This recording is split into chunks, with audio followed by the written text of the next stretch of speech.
this was positively accepted by the community. Yes.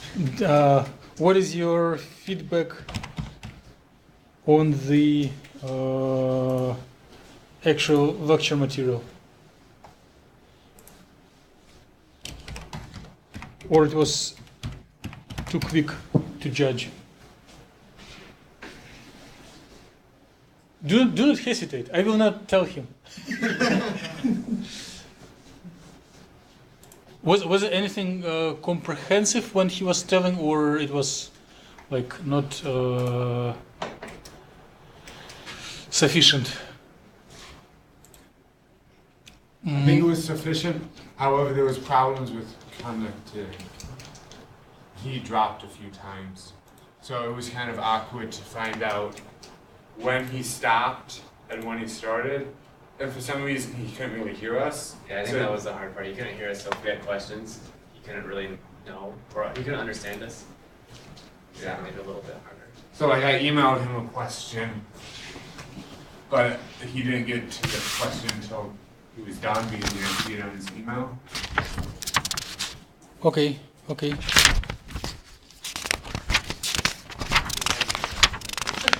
But so the reason for my questions is, should I go over and refresh what he was doing, or I can assume that your knowledge of the subject are iron strong?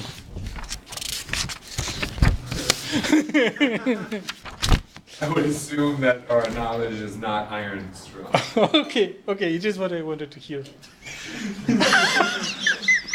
Jeez.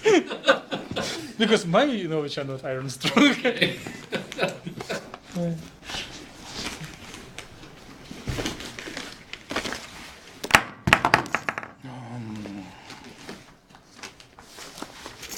Let's play a game with name Little Quiz, Oh no. based on what John presented. Oh. Wow. Okay. When I present something, I do not want to know was it accepted well or not. I want to believe that you all got Oh my. Oh boy. Now you can.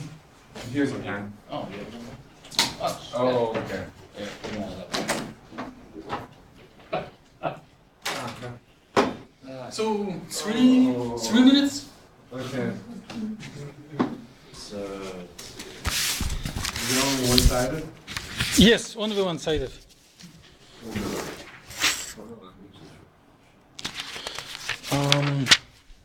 I can share my. Well, do not listen to me if you are busy. I can just mumble something to entertain you, but it is not your primary goal to listen to me right now. Just fill the form as you can. And I will just tell you my mid-range goal. If some of us or all of us will plan to convert the skills from the course into the actual papers, research projects, and competitive scientific activity, then you will need to add a paragraph to your papers, telling a little bit about the methodology that you were using. And since we all are going to use density functional theory as primary tool, it will be very reasonable if you can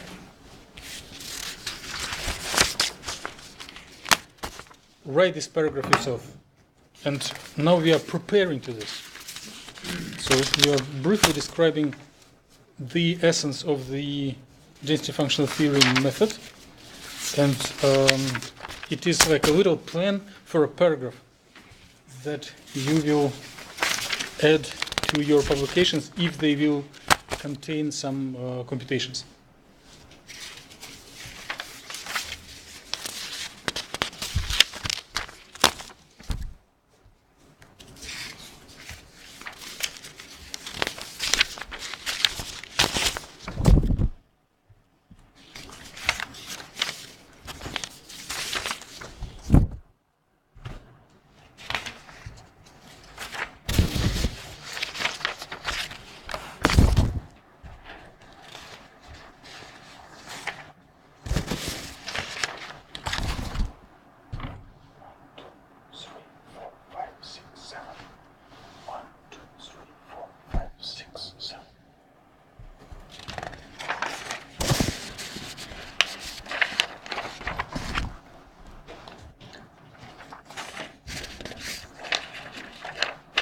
So Brandon and Whitney probably are on this conference.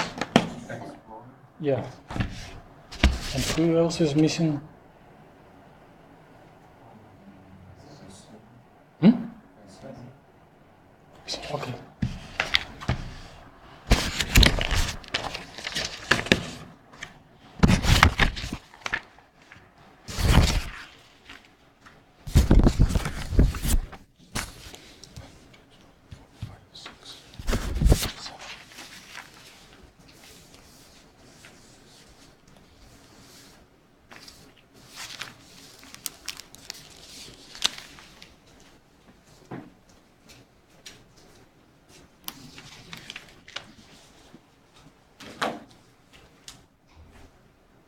I'm bringing some reading materials, but they are for after the quiz.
Does anyone wants? Here's the camera. Anyone wants more time? You might want more time. Just something.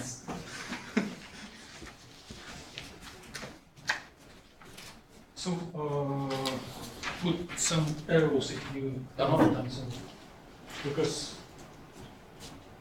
put some arrows to connect the boxes. We need to do this here, or we need to write both of these. Okay, then probably we'll do like improvement cycle and try to do this quiz once again at next time.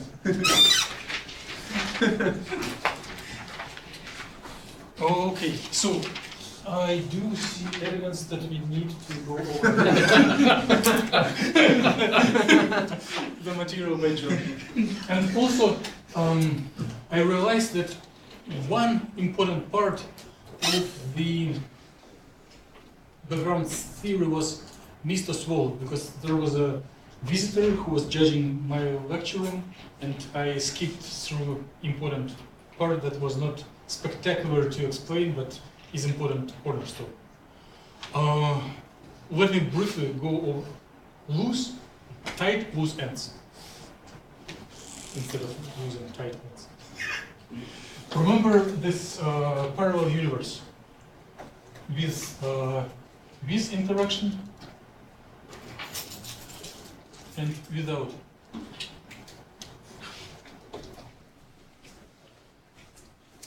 In the true universe with electron-electron interaction, we do have our energy containing everything. T, V,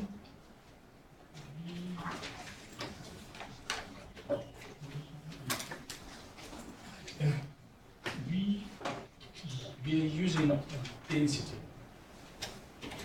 Density instead of wave function, but since density determines everything, we can anytime we can reproduce, recreate the multi-electron wave function with later determinant.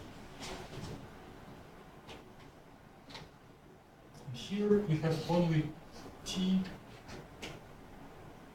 plus V and E, but with single lambda, telling that it is Kohn-Sham artificial universe that doesn't have electron-electron interaction.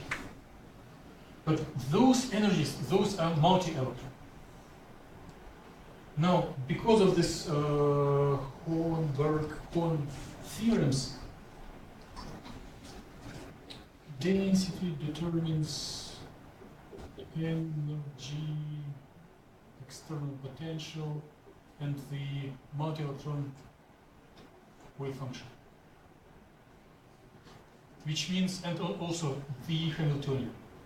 So we can play, we can stay within our artificial universe, and just for our comfort, tell how would the molecular Schrödinger equation look in this universe. Not in true universe, but in this artificial.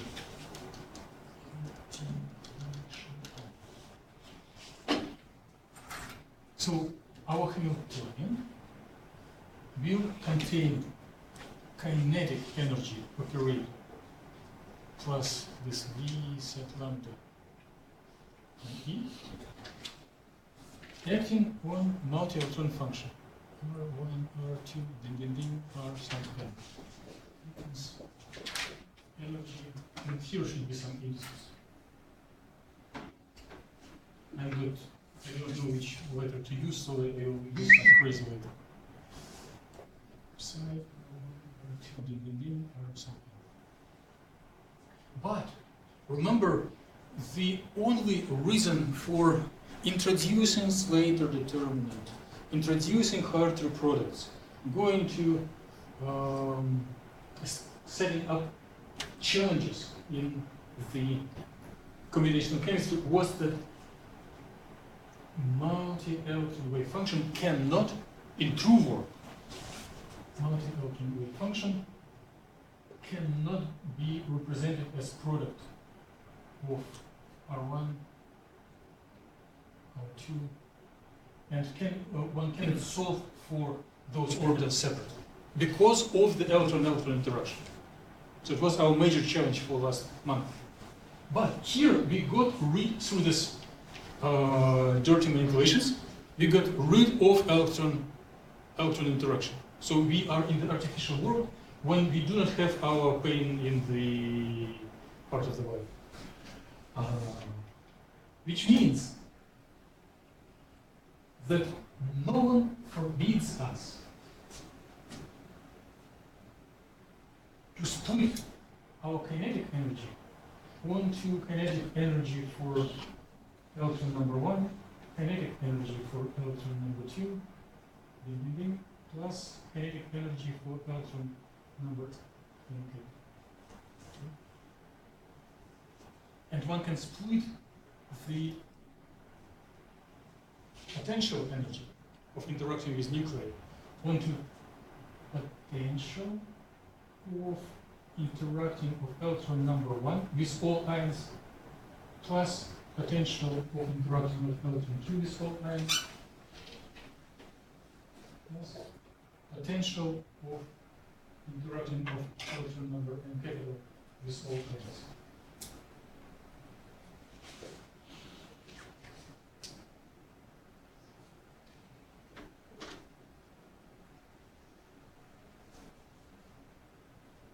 An additional input that the potentials of interaction between each electron and their nuclei are the same. So the difference here is only the index of electron. But if V of R1 is the same as V for second electron. So if you just replace R2 to R1, we can put equality sign. Good?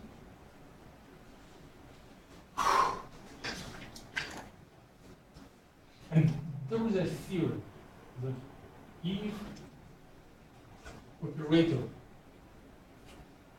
can be represented as a summation of operators acting on independent variables, then one can apply separation of variables variable trick. So from this formulation,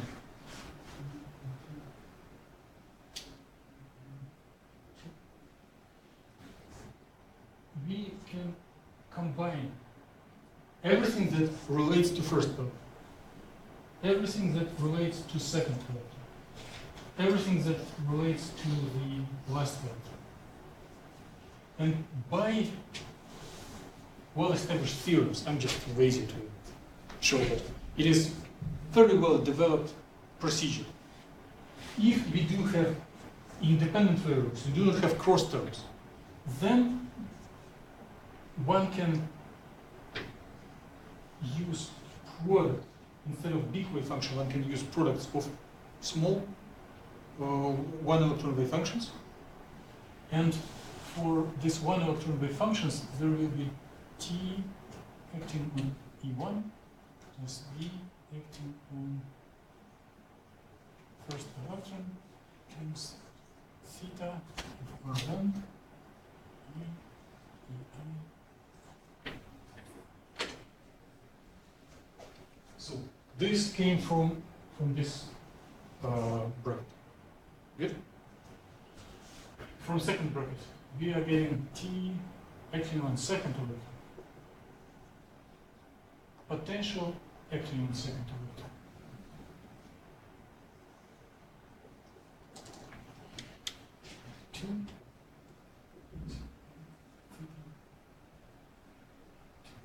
And the same for electron number n.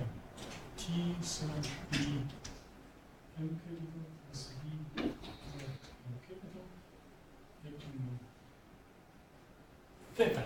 I don't know how to pronounce it. R sub n.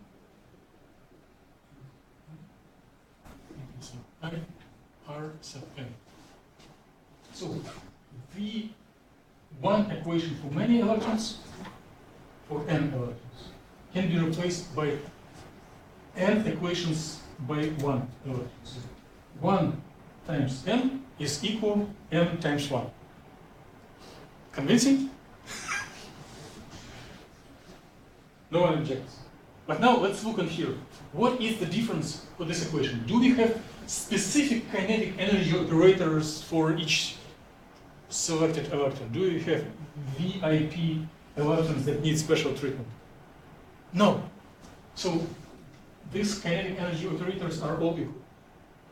Do we have any difference between potential created by ions to electrons? No. So they also are equal. So all these n equations are the same. So instead of n equations, one can use just one. So kinetic energy plus V of R acting on the unknown function for so-called Kohn-Sham orbital, element R equal E sub I theta I of R.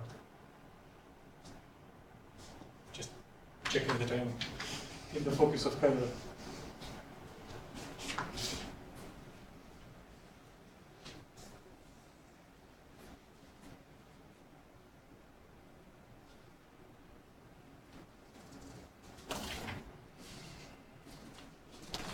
This equation should be somewhere in your flowchart.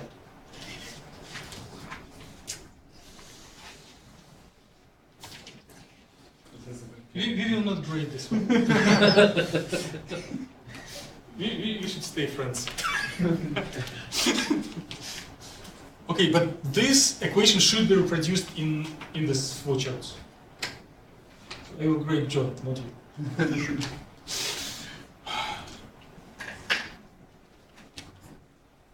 And do you remember me staying here and introducing the concept of functional derivative? Yeah? So if we do have equation for energy depending as a functional of density, then we can take functional derivative, delta E of rho. Better, well, I will do a little complication here, minus kinetic energy, delta rho, and then this will introduce the potential. Also depends on rho as a functional and depends on R in explicit form. So if we do know the energy functional, then we can obtain the potential. So this is also, like I put a little bird or X mark here and there. So these two equations should be in the flowchart.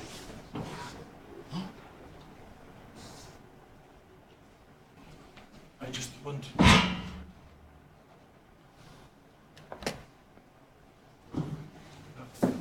so it's punishes for inactivity. You need a new tab. Hmm? I made it through. You type top and Tab. Okay. I don't know what is the analog of top for Windows. I don't know. Task manager. But it still will go to screensaver. One project going, just disable screensaver. Do you allow me to erase this stuff? The I have a question first. Please, Why please, do please, you please. have the special Greek letter for the wave function? Because Schrödinger equation always have multiple solutions, and we need to label them. And my creativity refused to work to design a count like Latin letters, and to avoid repetition with anything was as I had to put in something crazy. And whatever you draw something and then you go, okay, it is a Greek letter. No, that is actually. Excite? I don't know. Hmm? Yeah. Zeta is well, Is this it is a capital zeta? I don't know, maybe the lowercase something like this, but when you do the 1, 2, 3, it is xi, and the capital xi is 3 lines. I think in Greek language it is used for my name Alex.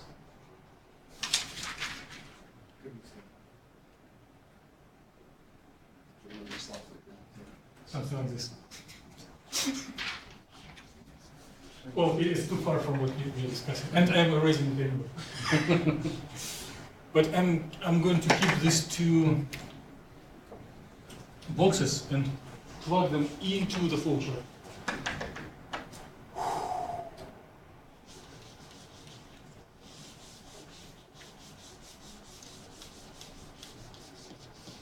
Thank you for. I assumed that you were going to use it. Yeah, otherwise, why am I presented here? If I'm not going to use the board, then everything will be on the internet.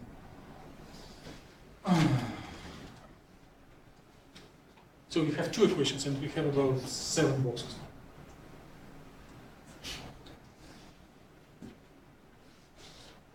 What was the main achievement of last Tuesday? Main practical achievement that we have derived. It was relatively silly, but positive. We derived as a team an equation how to convert Slater determinant into total density as function of one Cartesian position.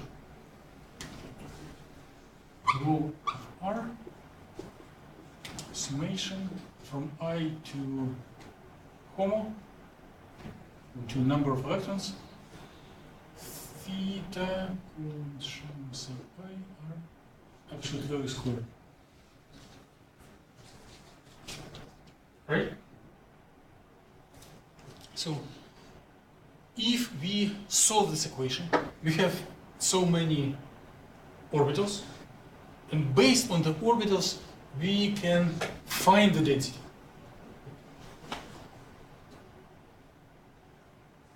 And then the density can be used for the total energy. And the total energy can be used to find the potential. And the potential can be used to find Kohn-Sham orbitals. It is what we plan to write in form of equations. So, the programmer who sits alone in a bathtub and getting blue because of command, apply shampoo, apply water, repeat. When should we stop? With comments. Yes, tolerance to what? Change in energy. Yes, to the total energy. So I'm going to repeat this ugly curvy lines into more like strict right angle lines. So we do start with potentials of with positions of ions, with tolerance limit. Do we need anything else to start? We will figure it out. Then probably we need the initial guess of either density or orbitals. And if you will, I'll tell you something. That it is not a joke, but it is a fun observation. I assume that most of you did an attempt to complete homework. Probably you're tired of it. So a little more exhaustive than previous ones. And when you do create orbitals, those orbitals, partial charge densities, you need to read wave car. You need to read a list of orbitals from previous run saved in one big file. And then you get some files and special file for each orbital in Cartesian space and plot them. But if something went wrong, there are many types of errors, but one of the very typical errors, if your run of WASP in order to create these partial charges doesn't read previous wave car, or the wave car is absent, then you plot orbitals and they look like very scattered clouds.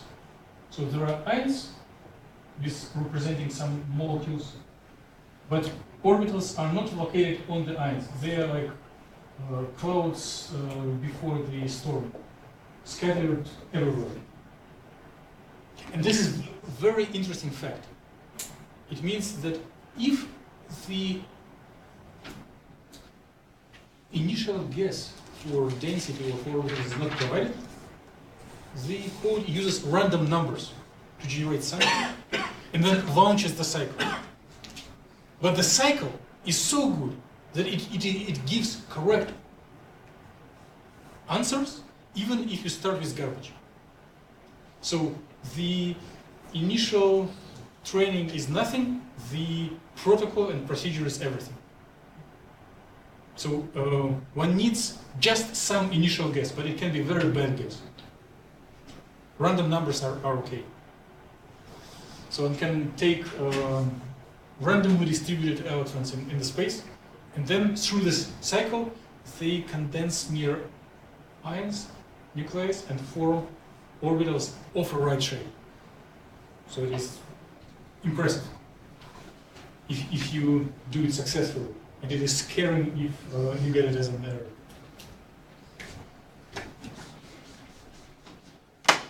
So maybe we need an initial guess.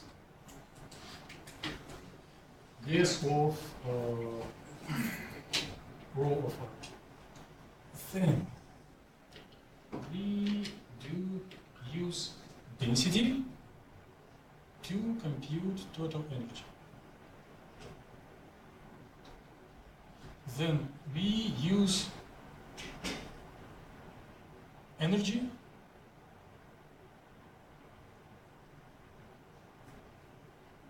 minus kinetic energy, which can also be computed. Minus kinetic energy to compute the potential. Then we use the potential plus operator of kinetic energy to solve for the orbitals. I will skip indices just to be brief. Not indices, but the indices.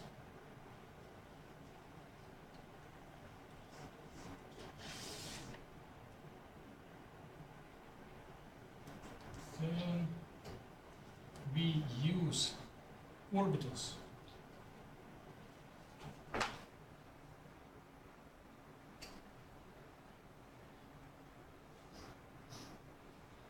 to compute the total density, which are functions of R. And then, how do I arrange it? So we're here.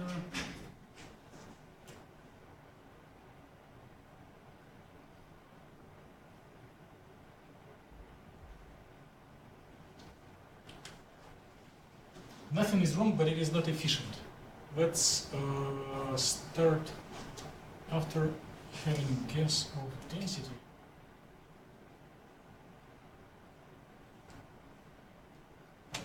It's probably better to go here and there.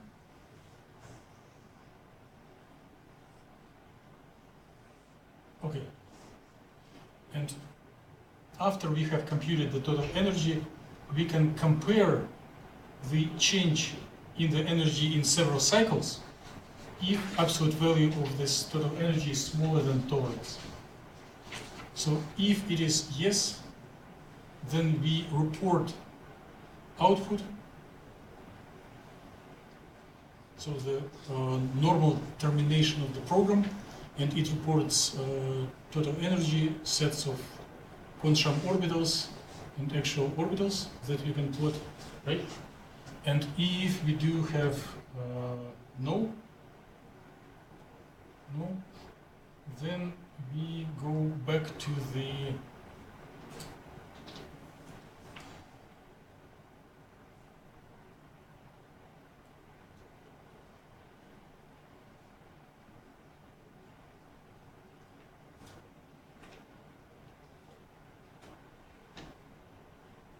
procedure.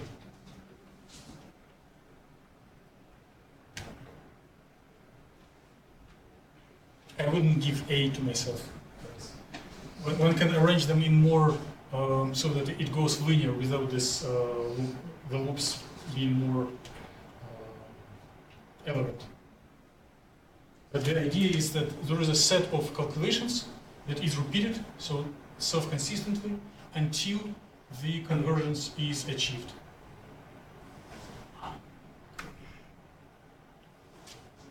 Good.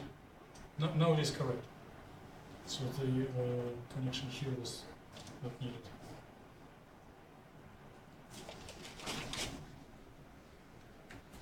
So you don't go through the...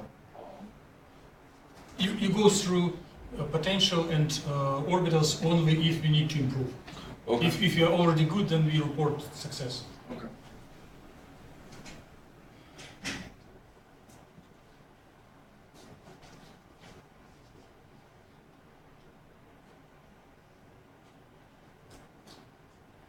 So basically, the goal of this self-consistent procedure, the goal of the density function theory, is to find total energy, and probably also input number of electrons.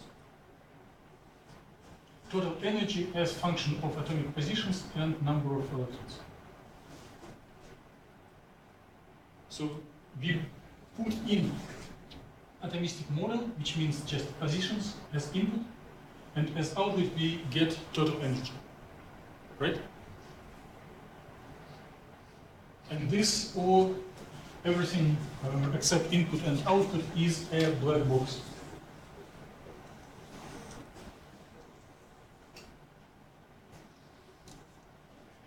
So we can pretend that we do not know what is going on inside. As the users, we just provide input and harvest output.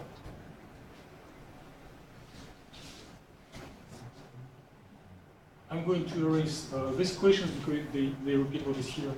And I'm going to repeat another flowchart diagram that John may have presented.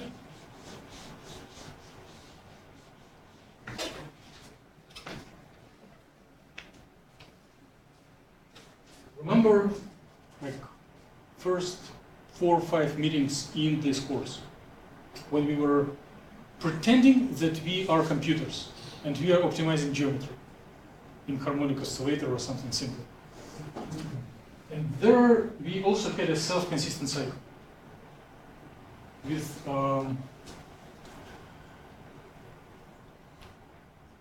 delta R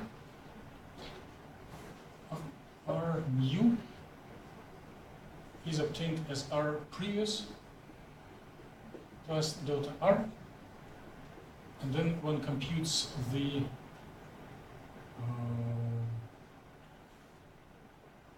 potential total energy at step I, at step I plus 1, subtract them, and compares them with another tolerance limit.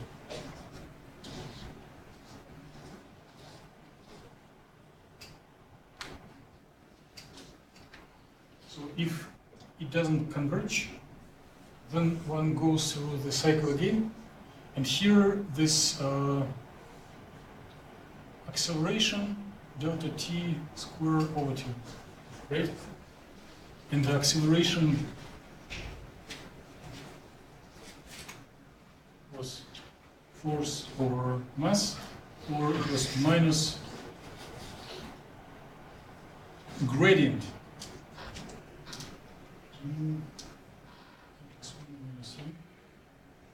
divided by delta u over delta r.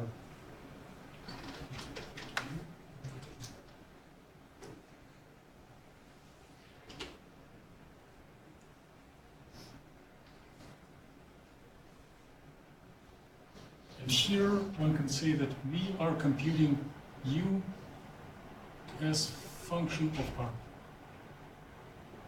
at given step. One starts with initial geometry,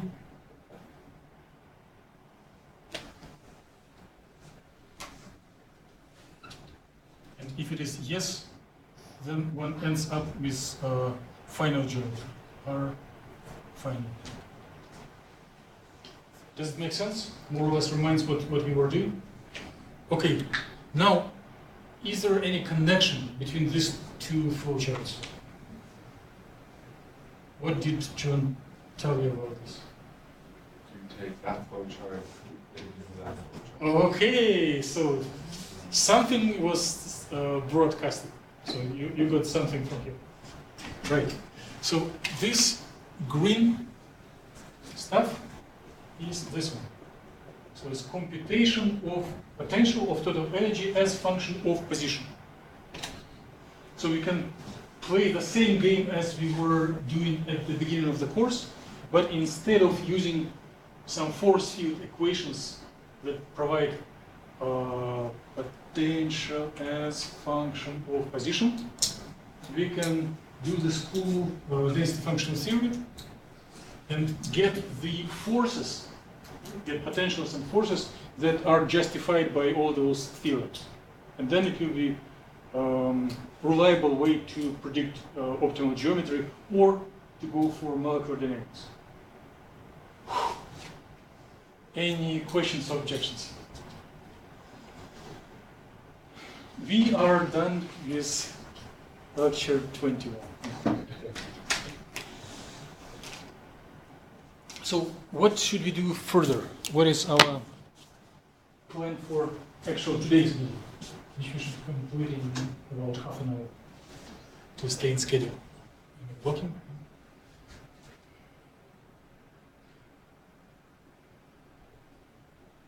What do we know and what we do not know? Do you have any requests? What should be added to this theory?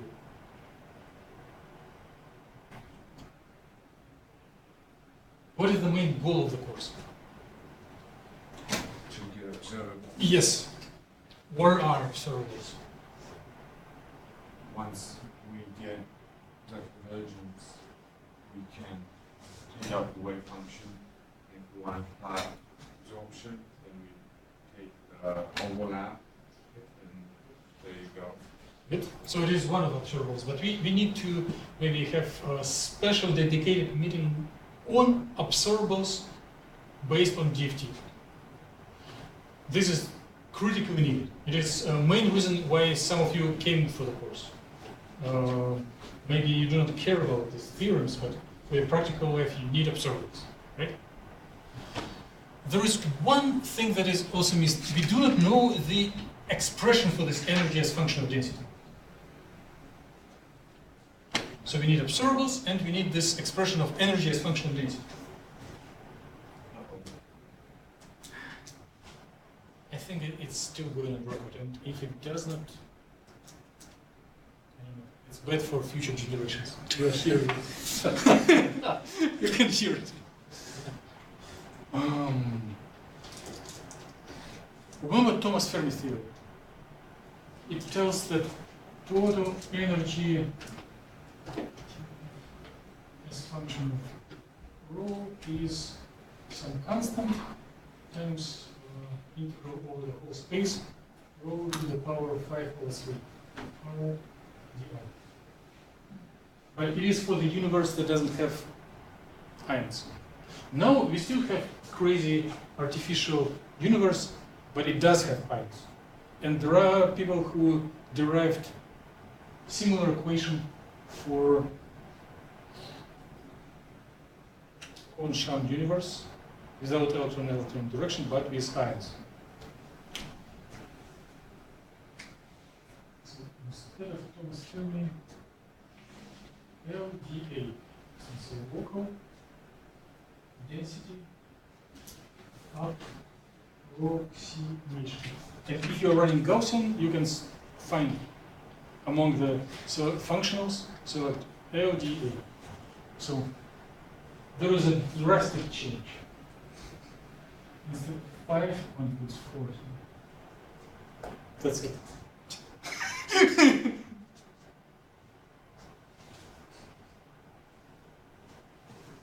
Cool? That's nice.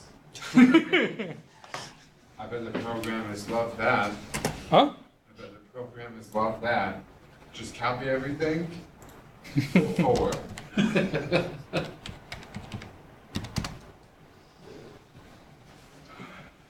And if we are staying in this ideology of functional derivatives, let's just play a little here. So this rho to the power 4/3 can be represented as rho to the power 1 times rho to the power 1/3.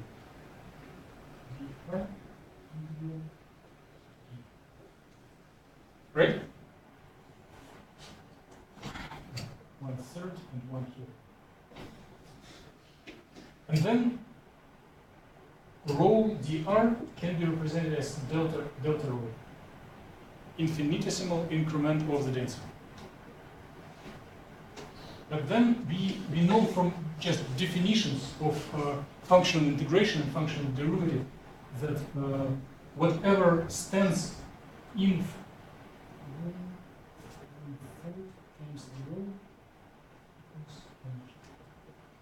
we know that whatever stands in front of this delta rho is actually our potential.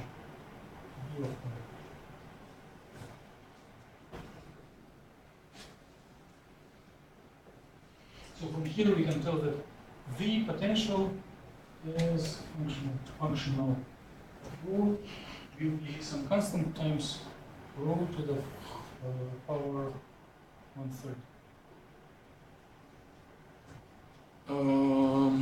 From 1965 to about 1986, about 20 years, density functional theory was meaning this and this. And people were telling that if results diverge from experiment, bad for theory. And then, or bad for experiment. But then there was a big community effort to design much better functions, to design functions that are a little bit more complicated than this one. And now if you go to Gaussian, or there are analogous changes of input files in VASP, you can run your density functional theory with different functions, with different ways how the density contributes to the total energy. This would be very reasonable to add to the course material. But we are not ready yet.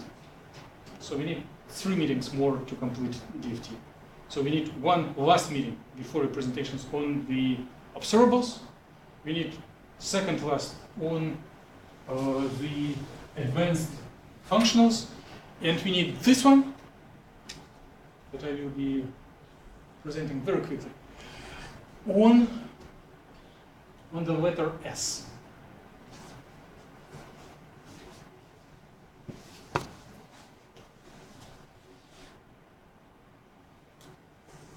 LSD, local spin density approximation. Local means that we are fine with exploring density only at a specific point. We do not use density at point R and R plus delta R in here. We just operating as a one point variable. But there are possibilities to look for gradients, 2 nearby points. But before we go to this, the original plan was, my plan was to copy paste from the books typical expressions for functionals, maybe show them on the slides and tell, okay, enjoy, we are done. But it is boring. No one of us will memorize it. They are huge, ugly equations, and the primary reaction will be solved. So we need to get a little bit more of understanding what is in these equations. And everything above LDA, and actually even LDA, has a hidden letter S. So all functionals are made with understanding that electrons have spin.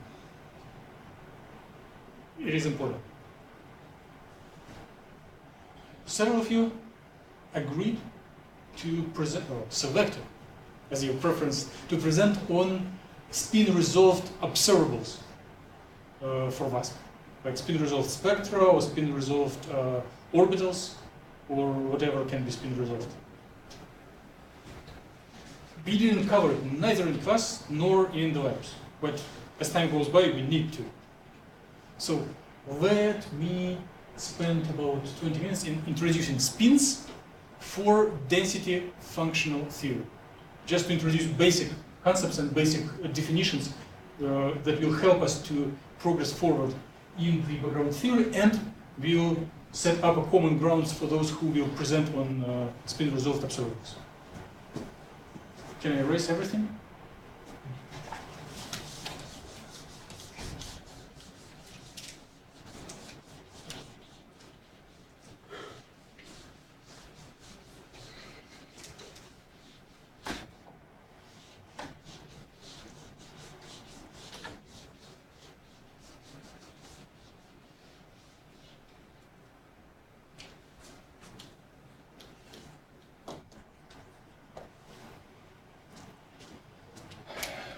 I just take a breath and show a couple of slides, and then I'll go back to the blackboard. So I have distributed handouts, which are just from textbook, where this spin density is introduced in a rigorous way. So it is your second opinion. If you do not trust me, you can believe Parent Young, the major textbook in the world that was cited 20,000 times. Almost same amount of times as original research papers on density functional theory. We did flowchart boxes. Last time we did flowcharts, and today's what I'm going to present was not on the pre-recording because it's recent decision. We are going presentations very soon. Here are your choices. The red ones are already covered. The blue one, you have covered yourself through this, I hope you did, through this exhausting homework. So red are basic running and analysis of output of WASP and density of states for singlets. Now the blue ones, visualization of Kohn-Sham orbitals is what you do. Periodic potentials, it is what you do with polymers, polyacetylene. Light matter interaction absorption spectra, what John was telling and what is also included in this work. And when we meet tomorrow night, I'll go to the green stuff, molecular dynamic thermostat heating. And as time allows, we will do the singlets, triplets, and magnetic stuff. But what we are going to do right now in the next few minutes will be introduction to this singlets, doublets, triplets, so extension of DFT to open shell systems where one cannot neglect spins. And here are names according to your wishes. I think I didn't violate anyone's wish. If you are not happy, just let me know. And I believe I was sending this list to everyone. Okay, so here is the simplest local density approximation without spin that we just covered on the blackboard. So rho to the power 4 to the third, or for the energy, or rho to the power 1/3 as the potential.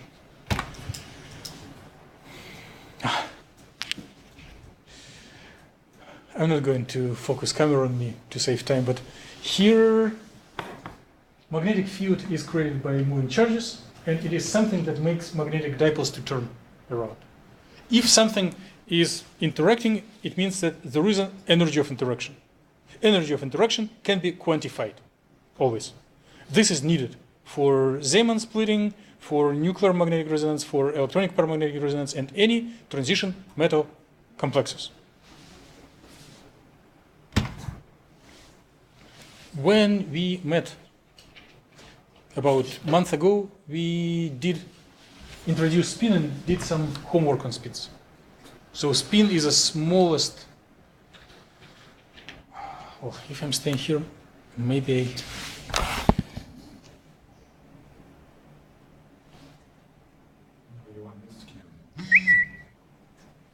it's still not a camera. It's a button to change the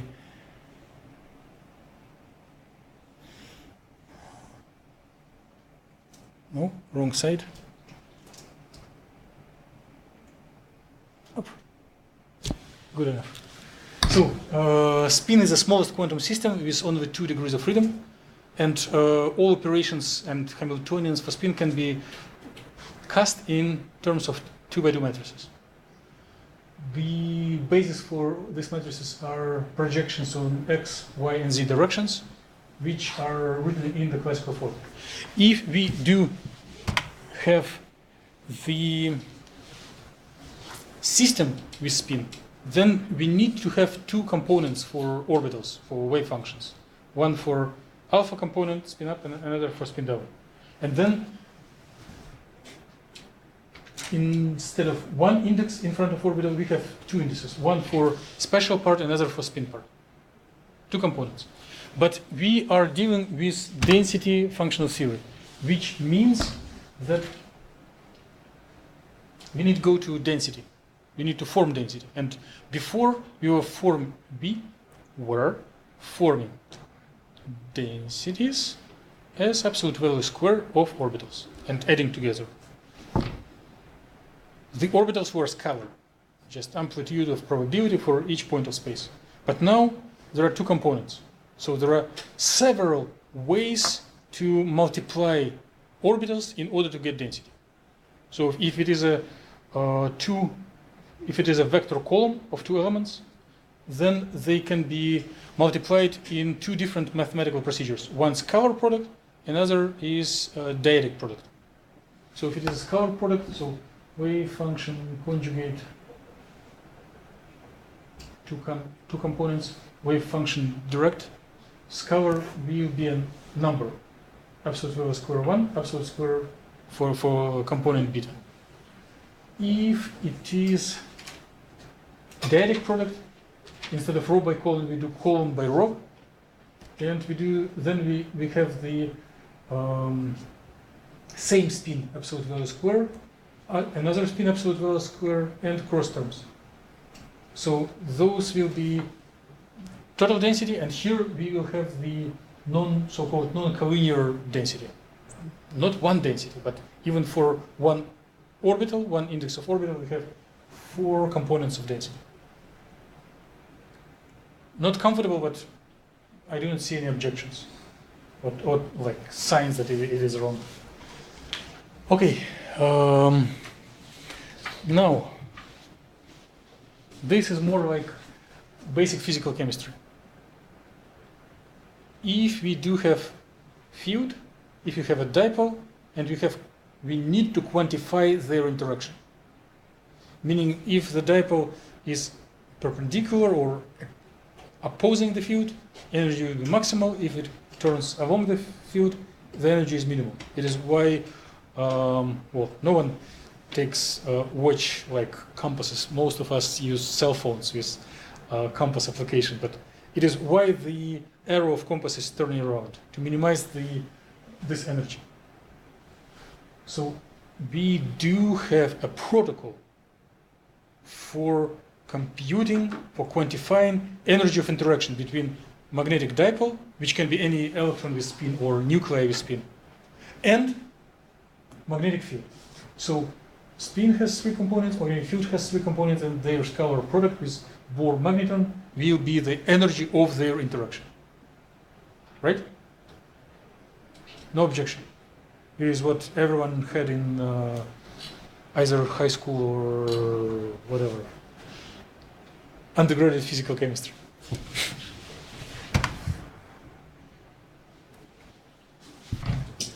Our goal is to live an easy life, apply minimal effort and get maximal benefit. Why should we care about x and y? Let's put them 0. Then this Hamiltonian will become much easier. See, it's true scientific approach. Neglect anything you can. So suppose that we have a very weak magnetic field in z direction, and then the interaction between our dipole and magnetic field will be just expectation value of z projection of spin times value of magnetic field times this constant Bohr magneton. Good.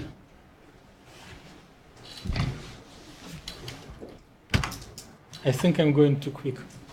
I will finish this slides presentation. One can finish in 5 minutes. Okay, so we need expectation value of the operator. And now we are focusing on the degrees of freedom related to spin.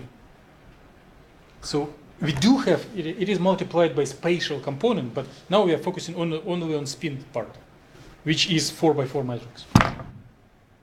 How do you find observables?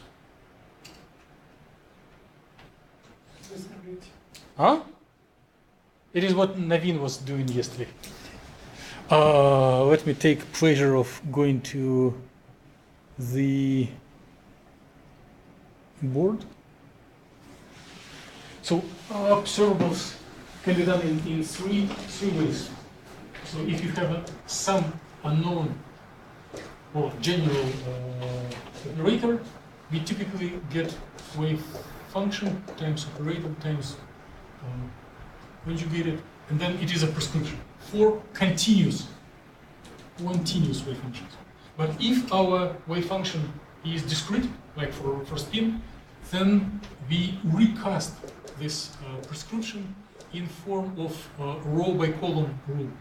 So it will be like phi alpha star beta star times operator in matrix form times phi alpha phi beta. Right? And then you need to write this down in the form of A alpha alpha, A alpha beta, A beta alpha, A beta beta. and then you apply row by column rule and get the expectation level of the operator, whatever operator it is. And we know what the operator is. It will be magnetic field strength times the S sub Z spin operator.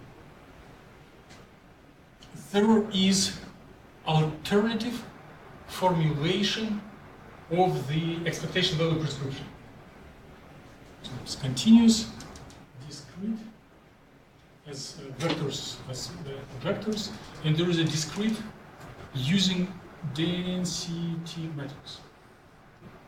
So instead of wave functions, one can use density matrix that densities, or if they are arranged in matrices, then it is density matrix that we did like 2 minutes ago. Then expectation value can be formulated as so-called trace operator. I will open what it does mean, times the matrix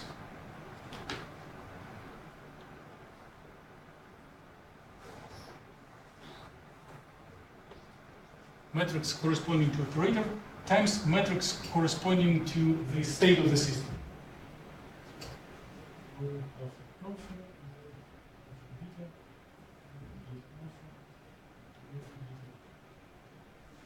And Is it transpose or movable? TR is not transpose. Definition of TR of matrix, let's say B. I just use it as a word.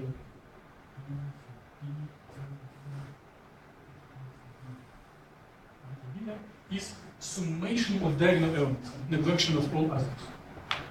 Summation of I, B, I, which will be B alpha plus B beta. Okay? For trace of a matrix, summation of diagonal elements. So we are going, since we have already introduced density matrix for this in densities, we are going to apply this rule to computing observable. So we are doing S Z,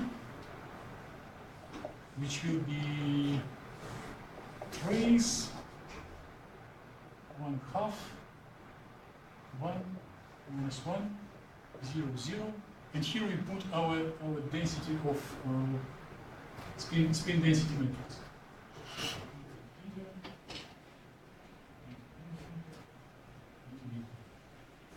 So I'm going to practice row by column rule. 1 times row alpha alpha will be row alpha alpha plus 0. So it will be a matrix. Here, row by column. Row alpha beta plus 0. Here, row by column. 0 minus row beta alpha. And here, row by column, 0 minus row beta beta. Right? Just practicing row by column rule. And then we add together the diagonal elements.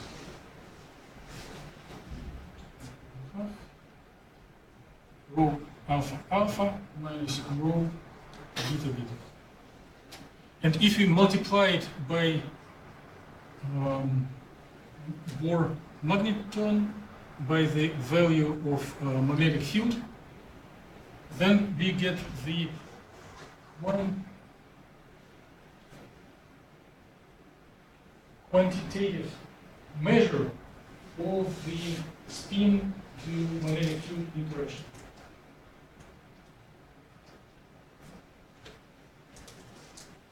So just difference between this diagonal spin densities. Diagonal spin density.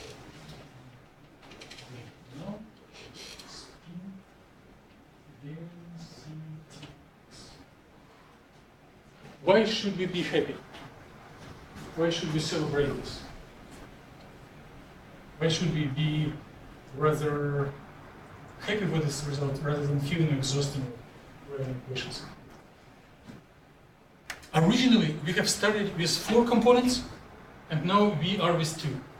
but we have the scientific background that for description of broad class of experiments, we can neglect these cross components, which means one can do almost everything by forgetting about these spin components.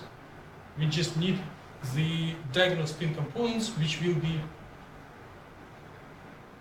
density distributed electron density of all electrons that have spin up, and density of all electrons that have spin down. And for their intermixture, we can forget for like 20 years. It is what community of scientists did. The equations were derived in end of 60s, 1969 or 1970s, and people came back after maybe 40 years. So very recently people started to look on the non-collinear magnetism, but for 99.99 applications, this one is sufficient. So, which means that we need only diagonal spin components, density of spin up, density of spin down electrons. It's a positive result. It's not exhaustive. It's a simplification of our life.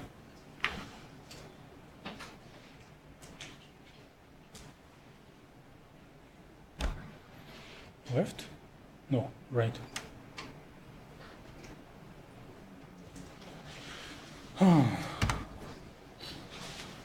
So, energy of interacting between magnetic field and system of spins is difference of densities of projected spins.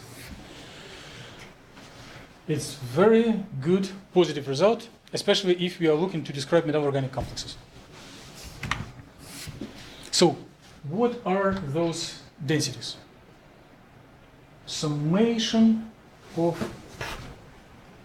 alpha components for all orbitals. So first, special orbital alpha projection, absolute value square, second absolute value square, and as many orbitals, as many spin-up electrons are available in the system.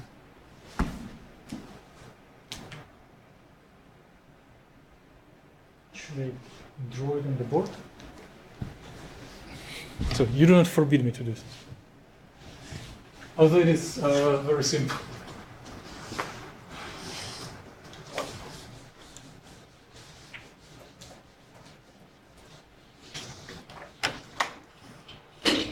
So rho alpha is spin orbital number 1 alpha component absolute value square, spin orbital 2 alpha component absolute value square, and repeat it so many times as many alpha electrons we have, which will be HOMO sub alpha.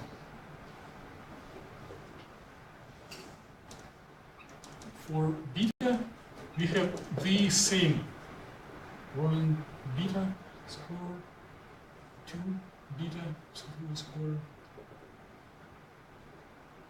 3 HOMO beta absolute value square.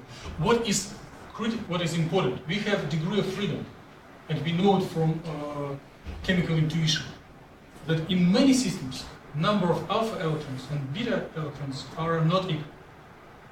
The simplest example is triple. When you have two electrons more in up component than down component. So HOMO alpha is not equal to HOMO beta. It will be equal only for singles. For everything else, it will be different. So if we want to go beyond singlets, we need this spin resolved density. And our total density now needs to be formulated as functional of two densities, rho alpha and rho beta. So the equation will be at least twice as more complicated.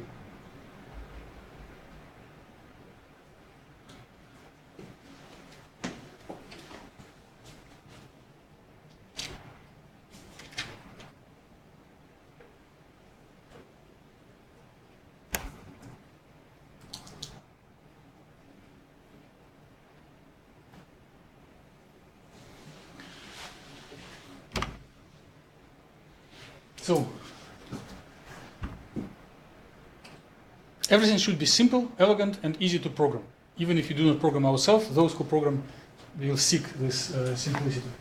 So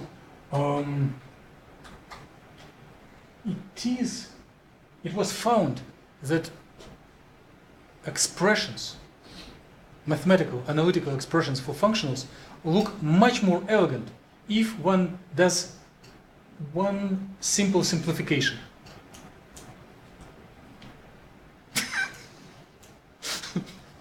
It's a legend about legendary warrior. If instead of projections to alpha and beta, one takes either summation or subtraction of them. Summation will be total densities, density of all electrons. Subtraction will be zero if it is a singlet, and will be non-zero if it is non-singlet. So it is total density of electron, and it is spin density. So if there is spin of the system as a whole, then it will be non-zero. And then if we integrate, or summation of this component, it will be number of electrons alpha, number of electrons beta, total number of electrons. If we integrate the subtraction, it will be difference of the spin alpha and spin beta, which will be equal 2 for triplet, 0 for singlet, 1 for doublet, and you know better the language of quartets and so forth.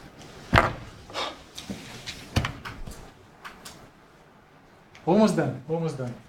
But what are the units of density? If integrating density over volume, we get energy. Energy per volume. So something exotic. And if we play rigorous math, it is always good to have dimensionless variables. Therefore, one introduces the fraction of spin polarization over total spin. Spin density over total spin. And here it is zeta. Greek letter.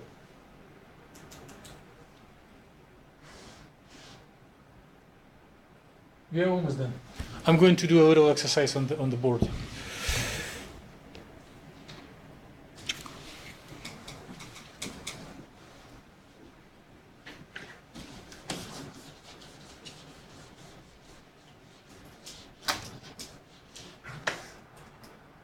So if we define this dimensionless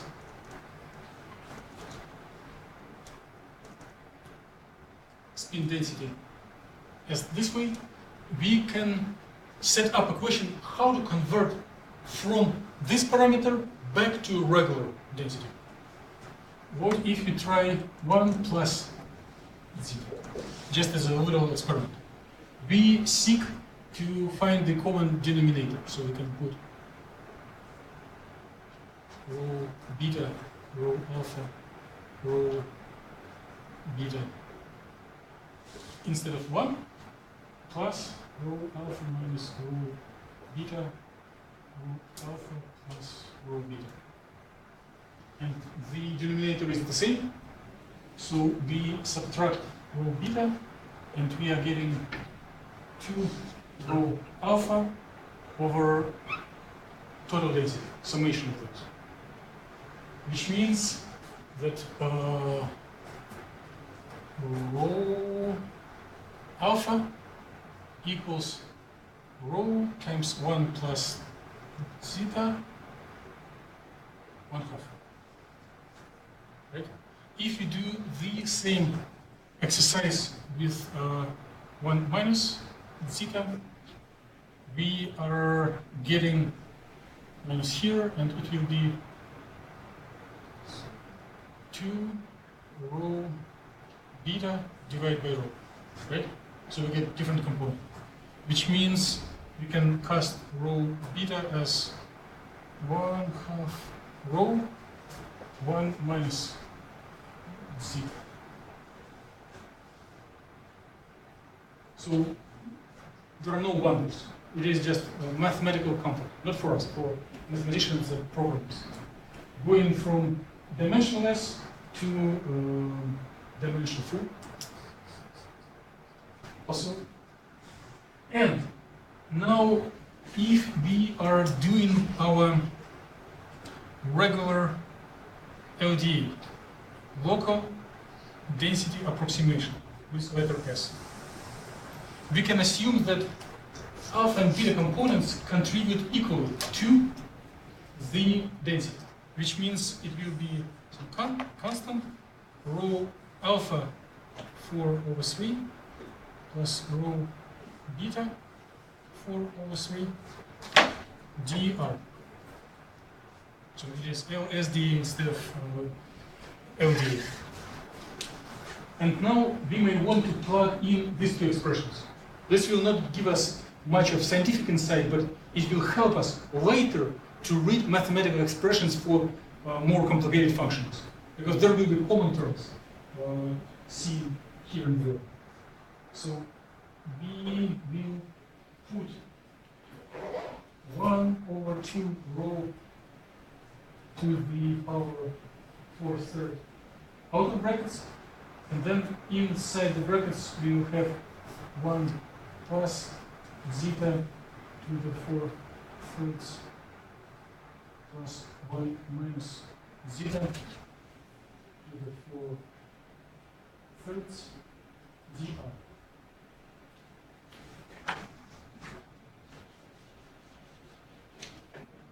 That's it. So if we are going to look into textbooks or papers to those advanced scientists who do not care about applications but who want to develop functionals, you will see expressions that will contain, will look in this way. Maybe a little more advanced, longer equations, but you will recognize power 4/3 everywhere, because the local density approximation is their background. And you will see this 1 plus zeta and 1 minus zeta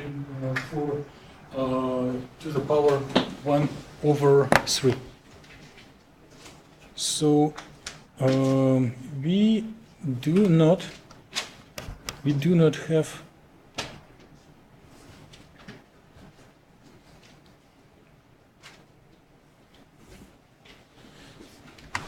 more materials. It is what we have achieved. And with this, I would like to announce the end of lecture 22A.